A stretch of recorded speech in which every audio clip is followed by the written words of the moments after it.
Hello and welcome back to The Small Print. I'm Bronwyn Williams, and today our guest is David Pearce. David, will you please introduce yourself the way you like to be introduced these days? Ooh, good heavens. Yes, my name's David Pearce. I'm a transhumanist. Back in the year 1998, I co-founded with Nick Bostrom the World Transhumanist Association, now Humanity Plus. Transhumanists want to create a triple S civilization of super intelligence, super longevity, and this is my particular focus, super happiness, life based on gradients of intelligent bliss. And that's very hard to argue with. And those are very, very clear objectives that are quite inclusive. But at the same time, transhumanism is quite a controversial subject among people. It gets people quite frightened. So why do you think that is? Let's start with that question. Why does concepts of perpetual bliss and super longevity and super intelligence scare people so much, do you think? Ooh, good heavens. That's a complicated topic. I mean, for a start, people are right to be suspicious because if you look at the history of utopian schemes, things have a habit of going wrong. I mean, take, for example, the eugenics movement of the late 19th century, early 20th century. Early eugenicists didn't set out to be evil. The idea of improving genetic makeup, I mean, naively, it seems self-evidently good. But of course, we know it's led to the horrors of sterilization, forced eugenics, and in the case of Nazi Germany, the horrors of the Third Reich. So, yeah, in one sense, people are right to be suspicious. And yet, at the same time, if we are not prepared to edit our genetic source code, then pain and suffering and death and aging will be perpetuated indefinitely. So it's a bit of a dilemma, shall we say. A little bit. I think that the question where the line tends to be drawn then is whether this utopia is imposed upon people or whether people are pursuing this utopia for their own ends.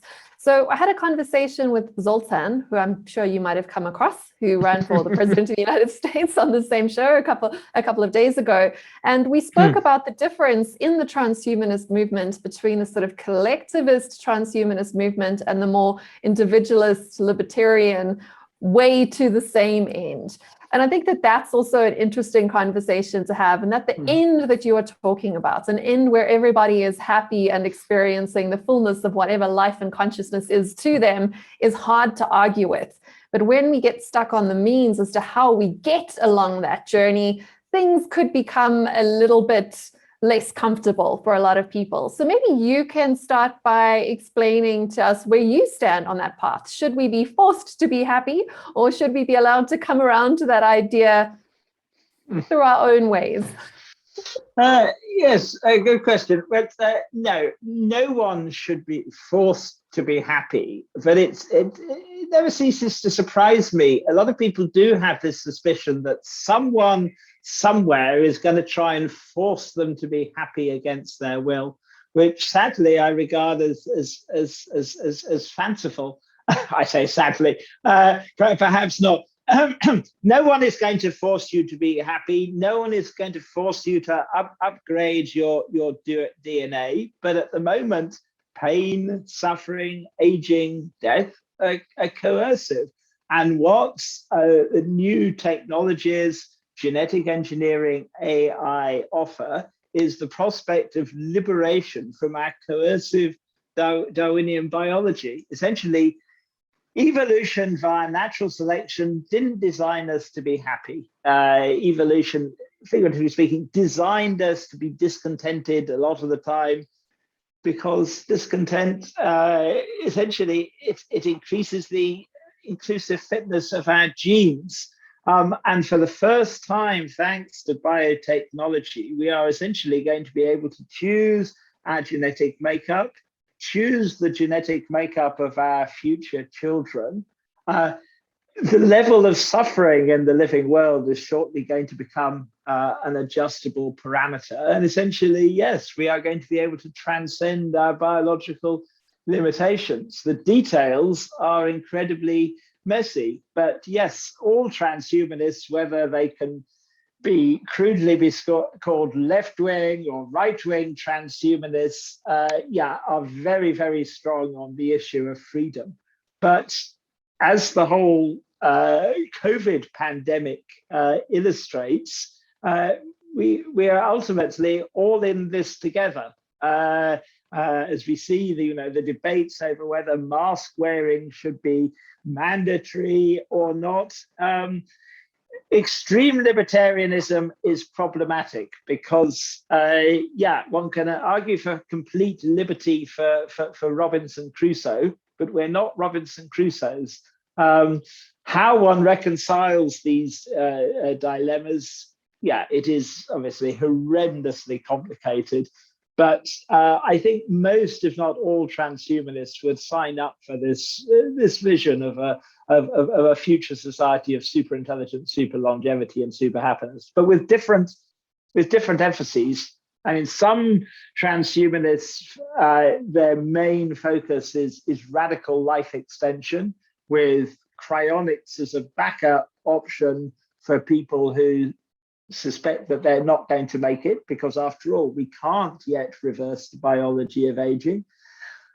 Other transhumanists are focused on superintelligence, which itself is extremely complicated. Some transhumanists anticipate essentially a so-called intelligence explosion of recursively self-improving software-based AI, in which humans essentially are going to be completely outclassed in every fashion by our machines. Other transhumanists envisage some kind of fusion of humanity with our machines, maybe mind uploading. This is the Kurzweilian vision. Personally, I think it more likely that full spectrum superintelligence is going to be us, that we're going to genetically rewrite ourselves, augment ourselves with neurochips. Essentially full spectrum superintelligence will be our biological descendants. Yeah, so I mean, that's definitely an exciting thing or concept to talk about. But I just want to go back to a second what you were talking about there with regards to freedom and how it plays into these goals. And I think a way to look at it is that for me, certainly, freedom is the ability to opt out of whatever is going on.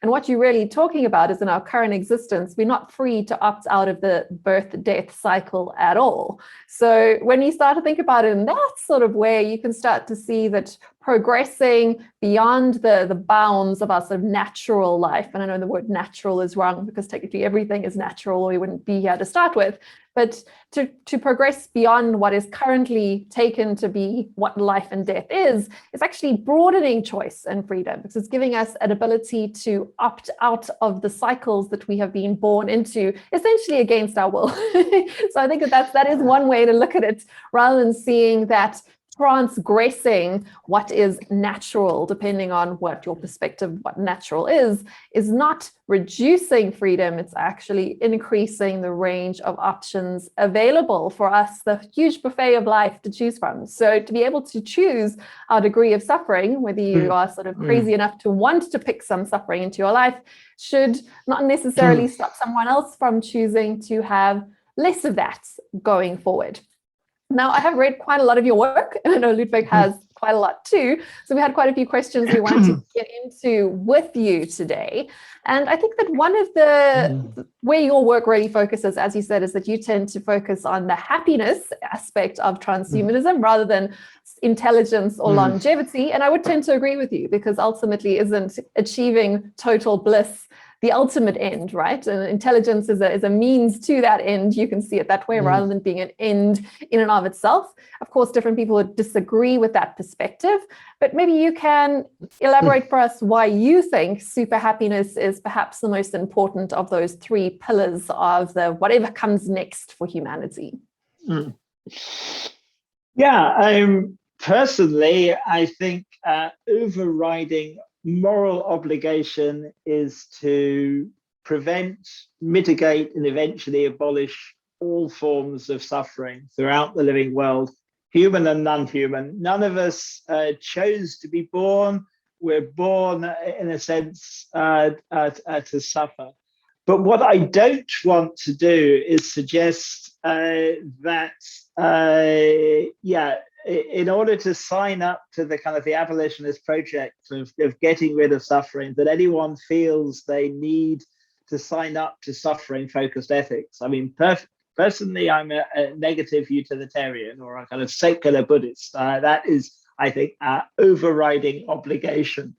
But one of the beauties of being able to recalibrate the hedonic treadmill and ratchet up your hedonic set point and hedonic range is that it's not necessary to buy into anyone's vision of utopia and the good life. That if your hedonic set point becomes higher, if your hedonic range is higher, just imagine waking up tomorrow morning in an exceptionally good mood. Your core values and preference architecture can remain intact, and yet your default quality of life will be immensely improved.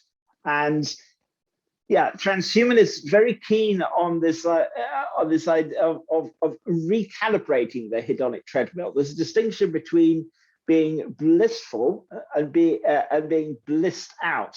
And at the moment, yes, each of us has this complex web of negative feedback mechanisms in the central nervous system that stops us being happy or very sad in most cases for long. But by focusing on recalibrating hedonic set points, it should be possible for your default level of well-being to be significantly higher. That if today, schematically, crudely, your hedonic range is, let's say, -10 to hedonic 0 to +10, in future, it would be possible to have a civilization that is, let's say, +10 to +30, and eventually maybe even a +90 to a +100. And yeah, in a future civilization, their darkest depths can be far richer than our peak experiences. And who could really argue with that, right? The whole like upward slope. That has been the history of humanity, hasn't it? Been improving our quality of life, not just the quantity of it, over the full course of human history. Obviously, there have been some rather big bumps on the road, but generally our trajectory has been on improving the quality and the quantity of life that each of us gets to enjoy. But I suppose the question then becomes, how do we actually go about this abolishment of suffering and moving ourselves up that ladder of more beneficial experience for more of us? Is it merely to sort of stop doing the things that are harming us, or should we be exploring ways to artificially, if you want to say, or more deliberately improve our base level of happiness and experience? Well, I think our first obligation is to consider, before bringing new life into the world, whether one should use today's genetic crapshoot or whether all prospective parents should be offered pre-implantation genetic screening and counseling and soon CRISPR genome editing, so they can choose everything from the approximate pain thresholds to the approximate hedonic set points of their future children. Something like this is just an example. The SCN9A gene, the so-called volume knob for pain, dozens of different alleles. Nonsense mutations abolish any kind of capacity to feel physical pain. Using a nonsense mutation would be premature for now. But if one, for example, chooses for one's children a benign variant of SCN9A, one will essentially ensure that the pain thresholds, pain sensitivity of your child is like one of today's outliers, the kind of person who says, oh, pain, it's just a useful signaling mechanism. And there are other genetic interventions that are going to be possible too. So yeah, that is new life. What about existing humans? Once again, there are going to be genetic opportunities here. For example, it's going to be possible to use CRISPR to have a one-off genetic intervention that actually changes the expression of your existing gene. So this is going to actually benefit existing people too. But it's not just the biohappiness revolution isn't just going to affect humans. At the moment, humans treat non-human animals in quite appalling ways. A pig, for example, is as sentient and sapient as a pre-linguistic toddler, and yet we treat pigs in ways that would get the perpetrator locked up for life if the victim were a human toddler. And yeah, the biohappiness revolution will almost certainly involve shutting down factory farms and slaughterhouses, and the replacement of today's animal agriculture with cultured meat and animal products. Now, personally, I would urge anyone right now to quit meat and animal products. But realistically, the world is going to get veganized via cultured meat and meat substitutes.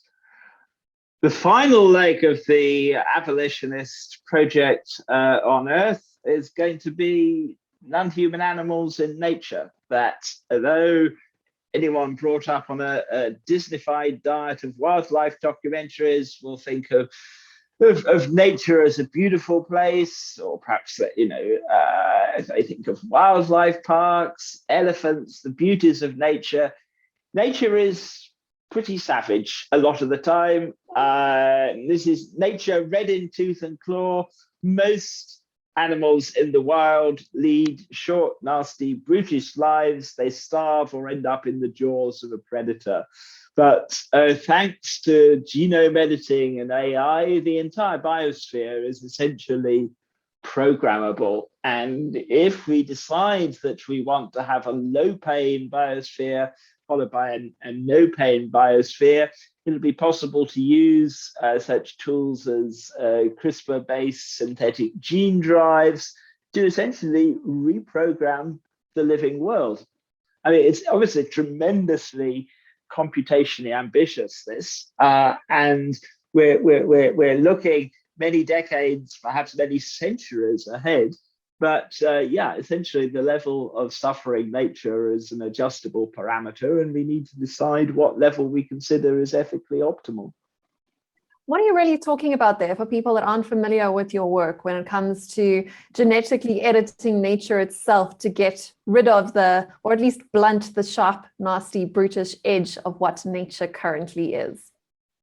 Well, good heavens. In the long run, this is going to involve everything from reprogramming predators to, now you might think, well, in a world without predation, surely there would be Malthusian catastrophe, a population explosion of herbivores. And so this would need to be combined with cross-species fertility regulation, using everything from immunocontraception in the case of large vertebrates to tunable synthetic gene drives in the case of small, fast breeders.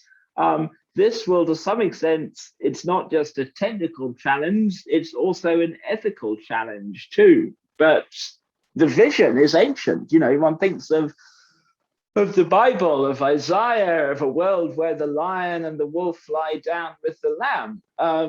To bring about such a world, the peaceable kingdom, we're going to need to do a bit of genetic tweaking. But these are technical problems. Every single cubic meter of the biosphere is going to be accessible to surveillance, micromanagement, and control. On the one hand, this could lead to dystopian scenarios. Imagine some kind of global panopticon surveillance state. But technologies could be used to create a kind of pan-species welfare state in which all sentient beings can flourish without being eaten or physically molested in any way. And if one just throws out terms like predation, it doesn't sound too bad, but just even briefly pause for 5 seconds and try to imagine what it must be like to be eaten alive or to be asphyxiated or disemboweled. It's ghastly, and the only reason I'm inviting your viewers to even consider it is that, essentially it's shortly going to become optional, and we need to decide, do we want a living world in which sentient beings systematically hurt, harm, and kill each other, or do we want a living world in which all sentient beings can flourish? And biotech gives us the tools for the job if we decide we want to civilize the biosphere. So you're really saying that if we can do something about suffering, then the moral obligation is, should we? And we probably should, if we are able to do so. Obviously, it's slightly different if we are encountering problems that we cannot fix. And that, I suppose, brings me to the next part of our conversation. You're talking essentially here about trying to create intelligently designed heaven here on earth as an ideal end goal. But obviously, we're not starting with a blank slate. We are starting with a nasty world that is full of all sorts of problems, all sorts of material problems, many of which affect people's real bodies. And I'm based in South Africa. We have huge unemployment rates. We have a lot of poverty. We have illnesses that are still rampant, illnesses, never mind COVID, TB and AIDS is still rampant. There's so much suffering in the world. So my question for you is, what is the first step we take in trying to deal with the suffering here on earth? As you're saying, for the wealthy, for people that have access to really advanced technologies, maybe you can use genetic editing to improve your own longevity and to increase your own bliss levels. And that's fantastic for those who are able to access it. But how does it actually affect and help people in the here and now facing real problems and having empty bellies and needing to actually sort of get through the day? How do we start to address that base level of suffering? Do you have any comments there? But then I've got a couple of ideas that I will throw at you based on your work if we don't get there in your answer. Essentially, we need a twin-track strategy of environmental, social, political reform with genome reform. And though I might sound like a crude biological genetic determinist, both elements are essential. Essentially, we need universal basic income, guaranteed jobs, housing, medical care for all. Now, essentially, almost everyone these days recognizes that some version of the mixed economy is realistic. The question is, what kind of balance do you strike?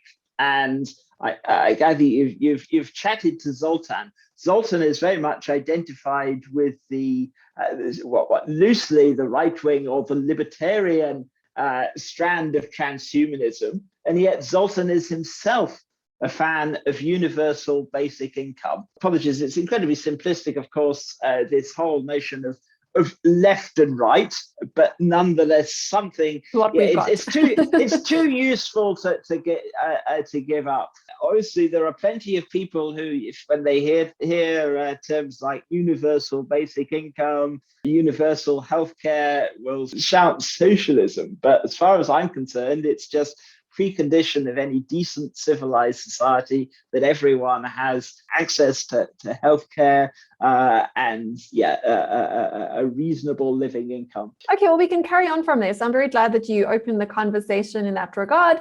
So you can talk about things like universal basic income and universal basic healthcare. But what those programs would essentially do is just get everyone up to some sort of basic living standards. So I call it sort of universal, fully automated, sort of middle-class communism is what we've kind of got to work with based on our current sort of global economy, if you sort of divvy it up between everyone, which is not all that exciting. And that's not what the transhumanist promise really is, which is about flourishing to the full extent that we possibly can. So you have written in the past about a desire for a universal basic happiness, which is when you start to kind of bring the concepts of universal basic income and universal basic healthcare together to say that future social welfare safety nets and policies should be optimized around distributing happiness to populations through all sorts of interventions, not just through getting just enough money to get through the day, but actually even through sort of biochemical interactions and interference through things like happiness pills, which of course, once again, gets people who are frightened about these sorts of things, their eyebrows raising. So maybe do you want to talk about biological interventions through some sort of medication that can actually raise our base level of existence beyond that very sort of mediocre sort of idea of communism that gets everyone through the day, but is not exactly instilling a flourishing existence upon everyone? What is the thinking around interfering in our psychology and our biology to deliberately raise our living experience? Yeah, and there are very crudely, there are three ways to address this. The crudest is electrodes. This is the idea of wireheading. Back in 1954, Olds and Milner discovered what were then called the pleasure centers, essentially intracranial self-stimulation. And this was the idea that a rat or any other creature would compulsively self-stimulate its reward circuitry, and this was more rewarding than sex, food, or anything else. In practice, what are being stimulated? It's not the pleasure centers, but rather the desire centers. But nonetheless, very crudely, we can talk of one possible strategy for happiness as the use of electrodes. Now, a lot of people are appalled by this idea. Personally, it doesn't appall me, but it's not, nonetheless, it's not a viable solution for society. It's not a long-term solution because wireheads don't want to raise baby wireheads. We all did it, we'd die out very quickly. We'd die out. Also, wireheading is not consistent with intelligence, critical insight, social responsibility. And in any case, most people don't like the thought of wiring up their brains and their pleasure centers. So, yeah, I don't consider this strategy as fruitful.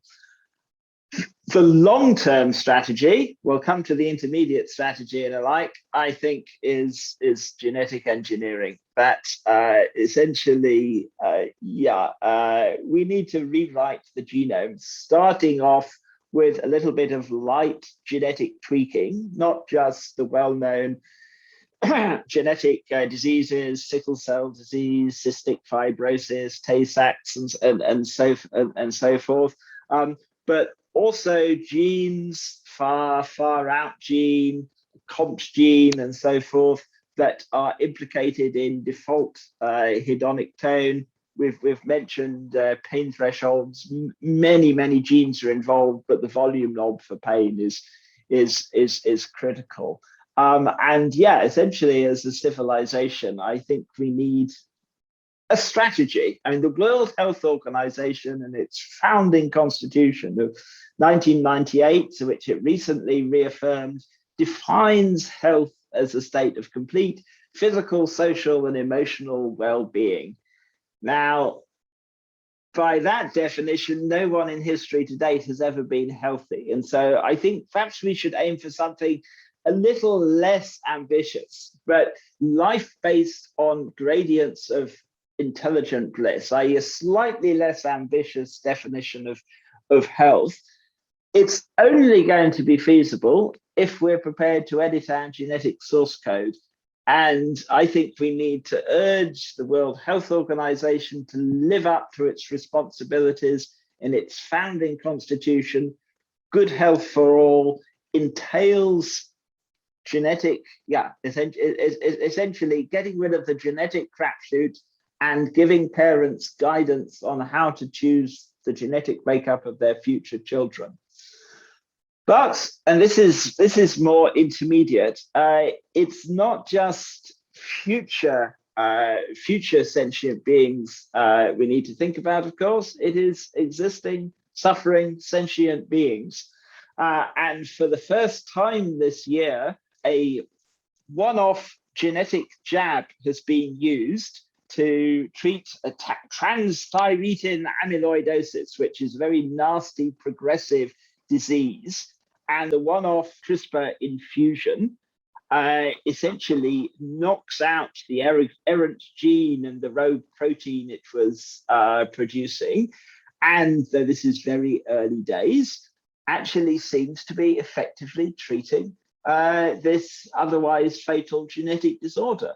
And it's going to be possible, looking ahead 10, 15, 20 years, if you have various nasty genes and allelic combinations, it should be possible for you to have CRISPR infusion and actually tweak your existing genome. And one of the most exciting things about this therapy is that the way that it targeted cells in the liver and only in the liver. I mean, this is precision, and this is precision engineering, and it's going to get a lot more precise.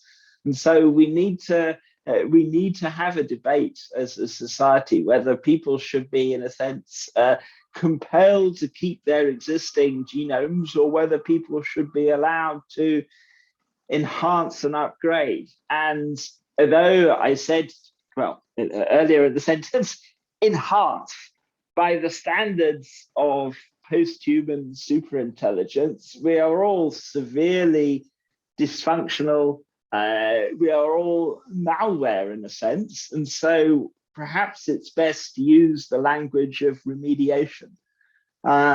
And yeah, sociologically, I think it's very much the case that people are relatively relaxed about the prospect of gene therapy to correct existing disorders. They're not nearly so relaxed, and in many cases hostile to the idea of enhancement.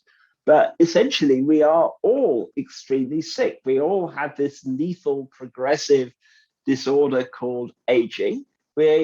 Most of us, though not all of us, are predisposed to the anxiety disorders, depression, all kinds of stuff like that. Do we want to preserve the Darwinian status quo, or do we want to create a civilization that is ultimately going to be underpinned by gradients of intelligent bliss? Let me ask you another question around the goal here. Going back to right at the beginning when we were talking about transhumanism, wanting to increase intelligence, increase happiness, increase longevity, in your perspective, is the goal to maximize individual human or conscious lifespan, or is the goal rather for collective civilizational life extension of the whole human life project? I think this is always an interesting question to ask people who do play around in the transhumanist thinking space, because sometimes those goals can come into conflict with each other, and other times they can work a bit together. What is your perspective there? What is the goal that we're working towards? Do you want as many consciousnesses as possible, all flourishing, or is the goal to sort of merge into a single entity somewhere at the end? Again, is it the individual life extension, or is it the civilizational project that we're really tending towards? Or if you want to take a different tack altogether, please go for it. The Transhumanist Declaration of 1998, reaffirmed in 2009, affirms our commitment to the well-being of all sentients. And transhumanism at its best is universalist. And yeah, for example, I think everyone, that something like cryonics, for example, should be opt-out. It should be the default. It should be available to everyone. And so no one need feel left out of the transhumanist revolution. I suspect a lot of people listening to this discussion will be thinking, well, yeah, maybe one day transhumans go old, but it's too late for me. But if we do cryonically suspend people and even offer cryoeuthanasia in the case of people with a progressive disease or something like that. Essentially, everyone can benefit. And so, a twin track strategy of combining research into preventing aging, rejuvenation technologies with support for opt-out cryonics. So, the vision, or at least my vision and the vision of many, though not all transhumanists, would be universalists, the well-being of all sentients. Very hard to argue with that once again, because that doesn't leave anyone out at all. But there is still that sort of subtext that comes in terms of what you're picking up on there, in terms of inequality and access to these sorts of services, which is, I think, at the root of a lot of the arguments against your message. And unfortunately, the history of humanity does tend to have been driven ahead rather a lot by the unpleasant emotion of envy, right? We don't want people to succeed if we're not able to do so. Hopefully, of course, we'll be able to evolve ourselves away from that. But currently, the way the world is set up, if I look at a lot of the problems in the world, they are based on fear and envy to a large extent. And quite a lot of the arguments against improvement or against enhancement, as you're talking about, whether that's enhancement of health, intelligence, or happiness, is this concept of unfairness. It's unfair that some people will be able to get access to these opportunities before others, and some may never be able to access them, some of us that are alive today. Now, I'm sure from your perspective, that's not a good argument to prevent those that are able from going ahead. But how would you speak to that? Because unfortunately, we do live in a messy world. It's not a perfect place to start with. We're not designing this place from scratch. And it is true. People that are able to enhance their offspring in the way that you talk about, intelligently and happiness-wise and all the rest of it, are going to be at a huge advantage to those that cannot. And unfortunately, inequality does lead to conflict, which could inadvertently end up leading to more suffering, at least in the interim. How do you think about such really complicated, messy problems? And how do you talk to the people that will be essentially the collateral damage generations that have to live through this transition? Good heavens, yes, a lot to tackle there. And Sorry. we are designed to be jealous, envious, all these Darwinian emotions. And if you get, let's say, a 25% pay rise and all your colleagues get a 50% pay rise, rather than being pleased at your pay rise, you're actually going to feel subjectively worse off. Yes. But compare that with hedonic recalibration. Crudely, and this is obviously a very crude example, if you have a recalibration of your hedonic treadmill that makes your default hedonic set point 25% higher and a billionaire gets it 50% higher, you are going to feel much, much happier. And there's a fundamental difference here. I said it was a rather artificial example because I don't know any reason why this should be the case. And this is the difference between biological genetic interventions that improve default subjective well-being and the traditional environmental routes. That, although you touched on earlier the progress of civilization reform over the past few hundred, even the past few thousand years, on none of this environmental improvement has actually changed the workings of the hedonic treadmill. It can't. Nature didn't design us that way. Whereas if we are prepared to tackle the biological genetic roots of the problem, everyone can benefit. And sure, the rich and the powerful are likely to get things first. But the beauty of digital technology, information-based technology, is that it's essentially egalitarian. And without being too lyrical and starry-eyed about the digital revolution and information technology, you and I, our collection of video, our music collection is just as good as Bill Gates or Jeff Bezos. And so, it is going to be extremely cost effective, for example, using pre-implantation genetic screening and counseling for all prospective parents. The first genome to be sequenced, cost something like $1 billion. Now you can get it done for $100 or less. And so, although inequalities in our society are terrible, the worst inequalities of all are hedonic inequalities. And there are many poor people who are, by Darwinian standards, cheerful and optimistic, and there are rich people who are depressive and tormented by all kinds of suffering. And hedonic uplift can be global. All kinds of positional goods, status goods, there is simply no way you can create an unlimited abundance of positional goods, status goods, but what you can do is create hedonic uplift for all. That can be universal.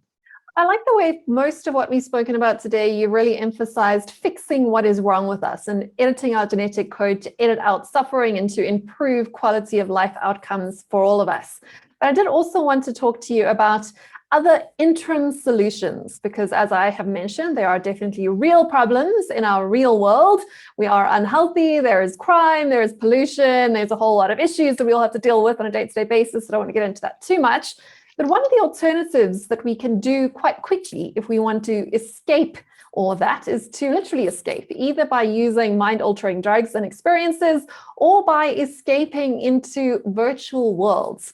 And I know that you have preferences as to those two routes, but maybe you can speak to a little bit of your critique on people who are anti-Soma and Brave New World on the one hand, but also perhaps also speaking to why conversely, perhaps escaping into virtual worlds to deal with real world inequality, where you can have, everyone can have a castle in the sky by donning a VR headset, might not achieve the same interim end while we are dealing with real world problems before we can evolve ourselves out of that. Those two interim routes, what are your thoughts on that? Yeah, something like immersive VR is going to get bigger and bigger. And yes, immersive VR is wonderful, very exciting. A number of problems though. For a start, immersive VR doesn't by itself recalibrate the hedonic treadmill. And so although the idea of being able to escape and live in a fantasy world of your choosing might sound appealing, on itself, it would pall, and that if you have a relatively low hedonic set point, you will feel angst-ridden or depressive, even in some multimodal, immersive designer utopia. So, yeah, I think we will need to combine hedonic recalibration with immersive VR. Is it possible that in future we will choose to spend all our lives in immersive VR, escape from messy basement reality?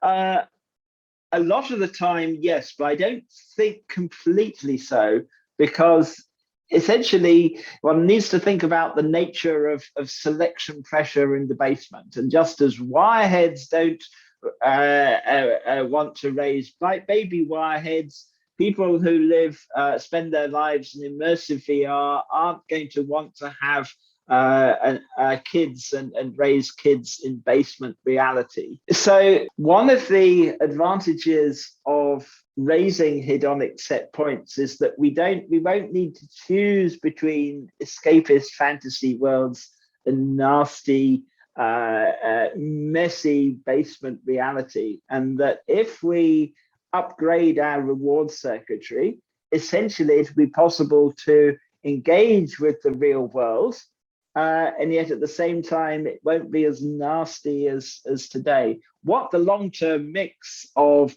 life in basement reality and life in immersive VR is going to be, I don't pretend to know, but yeah, selection pressure is critical.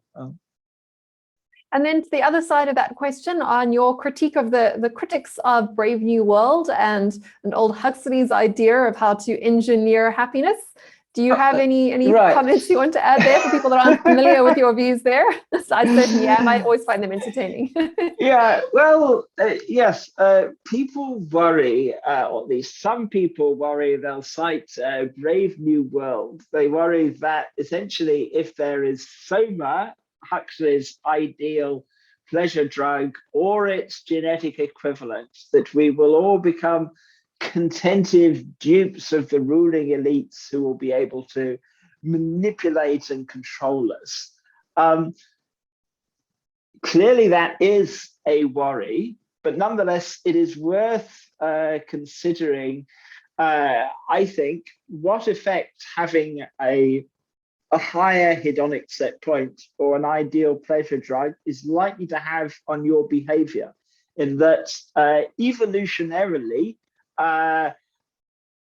low mood depression is associated with subordination and defeat, and that other things being equal, if your hedonic set point is raised, you're more likely to become active and self-assertive and a citizen who participates in society.